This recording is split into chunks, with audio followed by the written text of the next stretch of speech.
आने वाले भारत के होने वाले वज़ीर आज़म राहुल गांधी जी यहाँ पे गठबंधन के लीडरान नेशनल कॉन्फ्रेंस और कांग्रेस के और आपके उम्मीदवार जो यहाँ पे खड़े हैं, आप सबको मेरी तरफ से अस्सलाम वालेकुम। ये लड़ाई नफ़रत के ख़िलाफ़ है। उस नफ़रत के ख़िलाफ़ जो बीजेपी और आरएसएस फैला रही है, वो कोशिश कर रही है। पहले उन्होंने कोशिश की कि मुसलमान और हिंदू में लड़ाई की जाए, हिंदू और सिख में लड़ाई की जाए, हिंदू और ईसाई में लड़ाई की जाए कि वो कुर्सी पे बैठ सके। उसमें वो फेल हो रहे हैं, गिर रहे हैं। मैं आपसे अपील करता हूँ, एक बात मैं आपसे कहूँ, कई लोगों ने ये फैलाया है यहाँ पे। पहले तो मैं अकरम साहब से अपील करता हूँ कि वो मेहरबानी करके उतर जाएं और इस गठबंधन को कामयाब करें। उनका खड़ा रहना उन ताकतों को मजबूत कर रहा है जो हमें जीना नहीं देने चाहते। जो ये खुद कहता है वज़ीर आज़म कि मुसलमान घटपैतिया हैं, मुसलमान बहुत ज़्यादा बच्चे पैदा करते हैं, मुसलमान अगर 2 गायें होंगी या भैंसें होंगी, एक मुसलमान को दी जाएगी। अगर 2 घर होंगे तो एक घर मुसलमान को दिया जाएगा। और ये कहता है क्योंकि जो हिंदू औरतें जब शादी होती है तो उनके यहाँ पे लगता है मंगलसूत्र, कहता है वो मंगलसूत्र उठा के तुमसे ले जाएंगे और मुसलमानों में दे देंगे। ये उस जमात के लोग हैं जो नफरत से बगैर रह नहीं सकते। इस नफरत को अगर हमने ख़त्म करना है, यह गठबंधन क्यों हुआ, हम क्यों जुड़े, नेशनल कॉन्फ्रेंस और कांग्रेस क्यों एक हुई? क्योंकि हमने सोचा कि अगर हमने भारत से क्या, जम्मू कश्मीर से ही नहीं, अगर हमने नफरत की जमातों को निकालना है तो हमने इकट्ठे होना है, कुर्बानियाँ देनी हैं। हमें भी यहाँ की कुर्बानी देनी पड़ी, जैसे इनको भी कई जगहों पे कुर्बानियाँ देनी पड़ी। फिर वो फैलाते हैं कि मियाँ साहब नहीं आए, मियाँ साहब उनके साथ हैं। ये बिल्कुल गलत फहमी है। मियाँ साहब के खुद बेटे इलेक्शन लड़ रहे हैं कंगन से, नहीं तो वो मेरे साथ आते। आज आखिरी दिन है, उन्हें उनके लिए भी काम करना पड़ता है, बेटे के लिए काम करना पड़ता है। इससे अगर ये फैला रहे हैं, मैं अकरम साहब से फिर से कहता हूँ, ये नफरत मत फैलाओ। इस नफरत से हमें बहुत ख़त्म किया है और इस नफरत को ख़त्म करना है तो मिल के हम सब ने, वो कोई भी हो, हिंदू हो, मुसलमान हो, गुज्जर हो, बकरवाल हो, शिया हो, सुन्नी हो, आज कोई धर्म की बात नहीं है, आज कर्म की बात है कि क्या हम उन जमातों को दफन कर सकते हैं जो हिंदुस्तान को तोड़ना चाहते हैं, जो हिंदुस्तान में नफरत फैलाना चाहते हैं। अगर आपने उस नफरत को बंद करना है, उस नफरत को ख़त्म करना है, तो आज इस हाथ को वोट दीजिए और हिंदुस्तान को कामयाब बनाइए, जो हिंदुस्तान हम सब चाहते हैं। याद रखिएगा, राहुल गांधी जी कहते हैं कि मैंने नफरत की दुकान को बंद करना है और मोहब्बत की दुकान को शुरू करना है। मैं राहुल आपकी इस बात पे एक और चीज़ शामिल करना चाहता हूँ। हम जम्मू कश्मीर के अवाम नफरत की गाड़ी को डुबोना चाहते हैं और मोहब्बत की गाड़ी को सारे हिंदुस्तान में ले जाना चाहते हैं। ये हमारा अमल है, ये हमारा यकीन है। आज ये नहीं है क्या बनेगा, क्या उधर होगा। आज सिर्फ ये है कि 25 तारीख को माँ, बहन, भाई, बुजुर्ग सब ने निकलना है। सुबह सवेरे निकल के पोलिंग बूथ पे पहुंचना है और पोलिंग बूथ पे हाथ के निशान पे दबाना है उस मशीन को और अल्लाह की मेहरबानी से इस गठबंधन को कामयाब करना है। अल्लाह आपको सलामत रखे। मैं ज़्यादा वक्त नहीं लूँगा क्योंकि मैं चाहता हूँ आप हर दिल अजीज़ राहुल गांधी को सुने। ये बहुत ज़रूरी है कि आपको शुक्रिया। अस्सलाम वालेकुम। अब मैं गुजारिश करता हूं हमारे सबके नेता, बड़े प्रिय नेता जिनको देखने सुनने के लिए हैं, राहुल जी आपके बीच आ रहे हैं।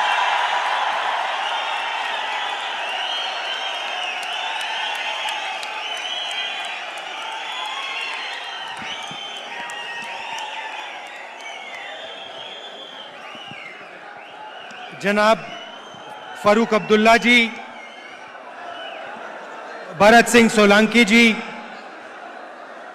डॉक्टर मुमताज शाह जी, भैया भैया भैया थोड़ा साइड हो जाइए।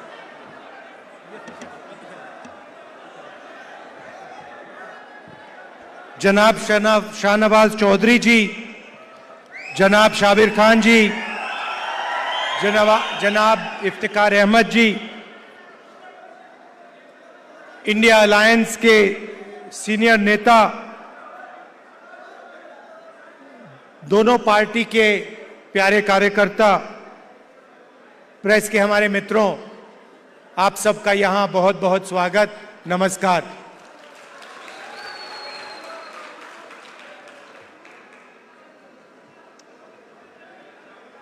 फारूक साहब ने नफरत की बात करी और आप जानते हो कि बीजेपी के लोग, आरएसएस के लोग जम्मू कश्मीर में, बाकी स्टेट्स में 24 घंटा नफरत और हिंसा फैलाते हैं। जहां भी ये जाते हैं भाई को भाई से लड़ाते हैं। जम्मू कश्मीर में, उत्तर प्रदेश में, बिहार में, मणिपुर में, पूरे देश में ये नफरत फैलाते हैं। इनका यही काम है और ये कुछ जानते ही नहीं है। ये सिर्फ नफरत फैलाना जानते हैं और इनकी राजनीति भी सिर्फ नफरत की राजनीति है। आप जानते हो नफरत को नफरत से नहीं काटा जा सकता है। आपने देखा होगा कि अगर कोई नफरत करता है उसको नफरत से नहीं, सिर्फ मोहब्बत से काटा जा सकता है। और इसीलिए ये जो विचारधारा की लड़ाई है, एक तरफ नफरत फैलाने वाले लोग हैं और दूसरी तरफ मोहब्बत की दुकान खोलने वाले लोग हैं।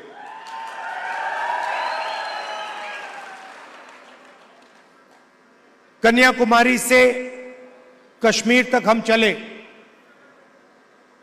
उसके बाद मणिपुर से महाराष्ट्र चले और एक ही मैसेज था कि नफरत से किसी को फायदा नहीं होता है। नफरत के बाजार में हर स्टेट में हमने मोहब्बत की दुकान खोली और आपने देखा होगा जो पहले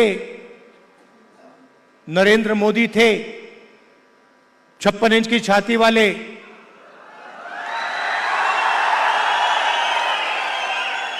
आपको उनका चेहरा दूर से दिखाई देता है।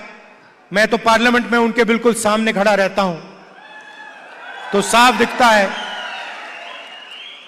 दिखता है कि वो जो पहले नरेंद्र मोदी थे वो आज नरेंद्र मोदी नहीं बचा है।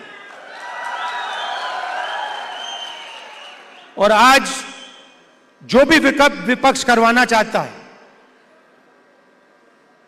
हम करवा देते हैं। वो कानून लाते हैं,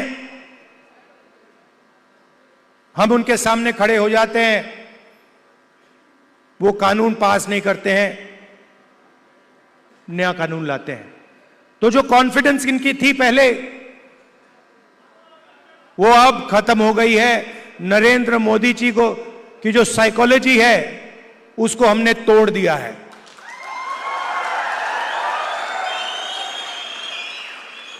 वो तो उनके चेहरे पे साफ दिखता है कि जो पहले नरेंद्र मोदी थे वो नहीं रहे।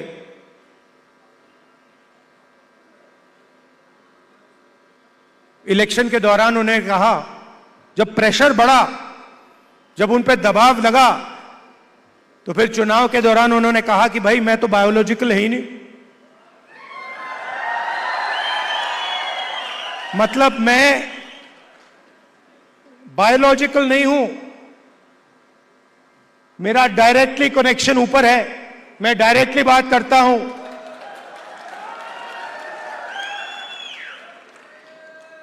तो साइकोलॉजिकल प्रेशर इस स्टेटमेंट से दिखता है कि इंडिया गठबंधन ने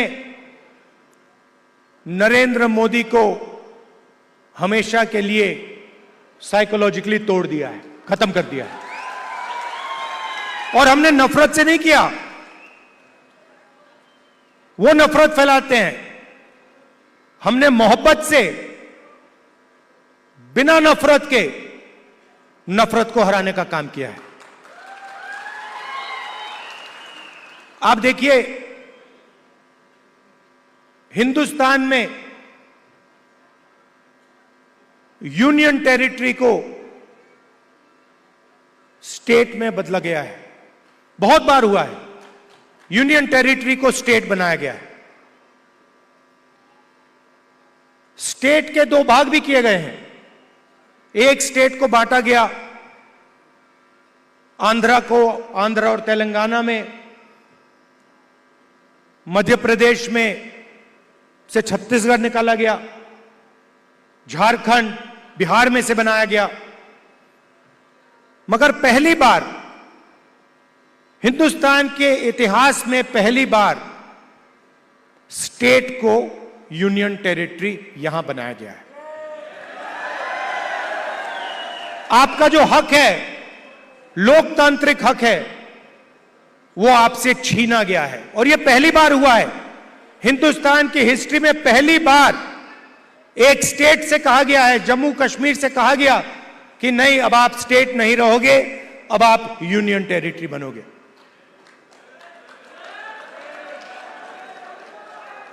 इसीलिए हमारी पहली मांग है कि एक बार फिर आपको स्टेट का हक दिया जाए और आपका स्टेट आपको वापस दिया जाए। और हम इन पे दबाव डालेंगे, प्रेशर डालेंगे और इनसे ये काम करवाएंगे। और अगर ये काम नहीं करेंगे तो फिर ये काम हम करके आपको दिखाएंगे।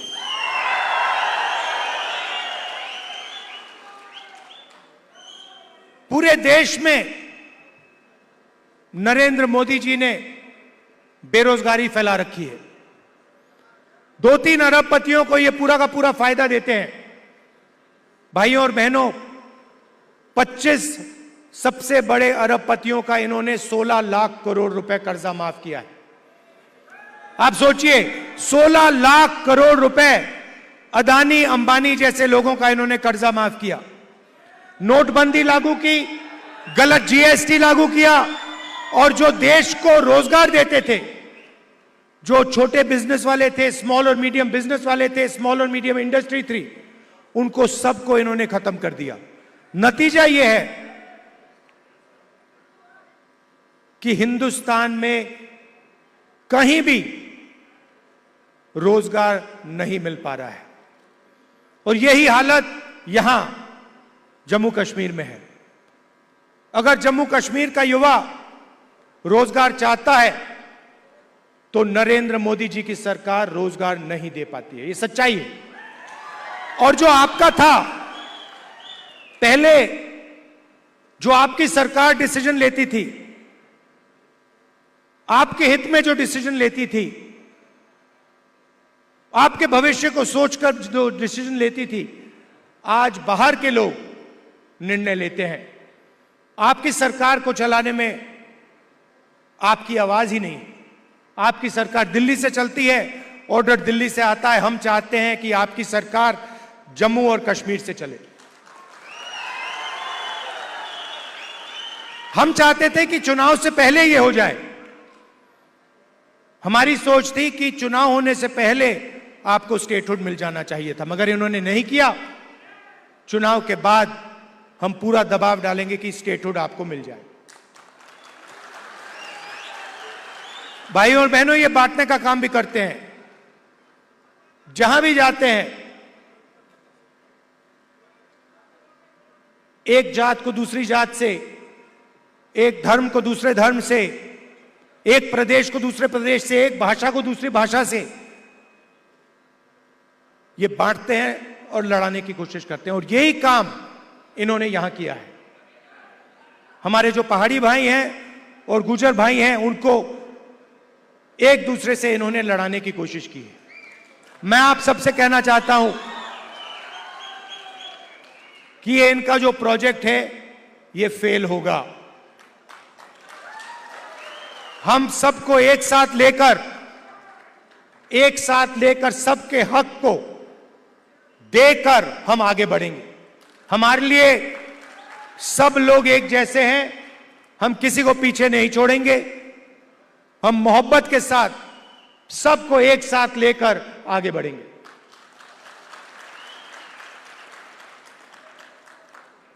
यहां पे कांग्रेस पार्टी के कैंडिडेट हैं, नेशनल कॉन्फ्रेंस के भी कैंडिडेट्स पास में लड़ रहे हैं। जहां भी कांग्रेस पार्टी के कैंडिडेट्स हैं, नेशनल कॉन्फ्रेंस के लोग, नेशनल कॉन्फ्रेंस के कार्यकर्ता, आप पूरा समर्थन उनको दीजिए। और जहां भी नेशनल कॉन्फ्रेंस के कैंडिडेट्स हैं, मैं कांग्रेस पार्टी के कार्यकर्ताओं से कहता हूं कि आप पूरे दिल से उनको समर्थन दीजिए और उनको जिताने का काम कीजिए। आप सबका मैं दिल से धन्यवाद करता हूं। इतनी सुंदर जगह यहां आपने मुझे बुलाया। कम टाइम के लिए यहां हूं। मैं चाहता हूं कि अगली बार आऊं तो 2-3 घंटे के लिए नहीं, मगर 1-2 दिन के लिए मैं यहां आऊं, आपके बीच में रहूं। और आप जानते हो कि जो भी आप चाहते हो, मुझसे जो भी आप काम करवाना चाहते हो, पार्लियामेंट में जो भी कहलवाना चाहते हो, मैं आपके लिए तैयार हूं। आपको सिर्फ हुक्म देना है जम्मू कश्मीर के लोगों को, और मैं जहां भी आपकी मदद कर सकता हूं, मैं आपकी मदद करने के लिए तैयार हूं। आप सबका दिल से बहुत बहुत धन्यवाद। नमस्कार। जय हिंद।